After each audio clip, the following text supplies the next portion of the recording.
បាទពុំម៉ែបងប្អូនដែលធ្វើការរកផ្ទះមានបន្ទប់ជួលបាទឥឡូវមានហើយបងប្អូនណា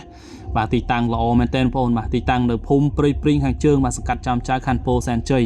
បងប្អូនបាទនៅក្នុងវីដេអូនេះបងប្អូនណាបាទមានទាំងពីរនេះតែម្ដងបាទមានទាំងផ្ទះជួលហើយនិងផ្ទះមួយល្វែងថែមជូនតម្លៃល្អមែនទែនបងប្អូនណាបាទតម្លៃក្រោម 100000 បងប្អូនបាទនេះបាទផ្ទះនេះមួយបាទហើយនឹងផ្ទះនេះមួយបាទហើយចំពោះទំហំបងប្អូនបាទណាពីនេះមកដល់នេះបាទ15 ម៉ែត្របាទហើយបដោយ20 ម៉ែត្រប្លង់រឿងបងប្អូនណាដាក់លក់ឡៃឡង់តពីធនាគារបាទ90000ជាងទេបងប្អូនតម្លៃនេះធានាក្រោមហាងឆេងបាទហើយម្លុកជុំវិញនេះសុទ្ធតែជាបន្ទប់ជួលបាទរោងចក្រម្លុកផ្សារព្រៃទាបងប្អូនណាបាទមកពីផ្សារព្រៃទាតែ200 ម៉ែត្រទេហើយបើបងប្អូនមកពីខាងពលានយន្តហោះពូនតុងបាទមកតែ400 ម៉ែត្រទេបងប្អូនណាបាទនៅលើផ្លូវរត់8 ម៉ែត្របាទបច្ចុប្បន្នហ្នឹងគឺល្អបាទតម្លៃនេះធានាក្រោមហាងឆេងបាទបងប្អូនទិញទៅបានចំណូលមួយខែ$1200ក្នុងមួយខែម៉ាស៊ីនផលិតលុយបងប្អូនបាទ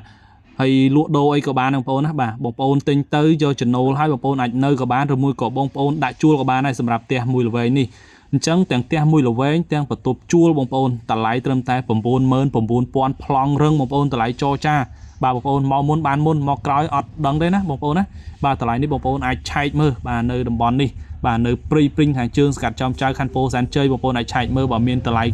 មាន2បងប្អូនទៅទិញគេចោះបើមានតម្លៃគេធូរជាងហ្នឹងតែបើមិនធូរទេបងប្អូនត្រូវមកទិញទីនេះហើយបងប្អូនដែលបានមើលវីដេអូនេះជួយ share បងប្អូន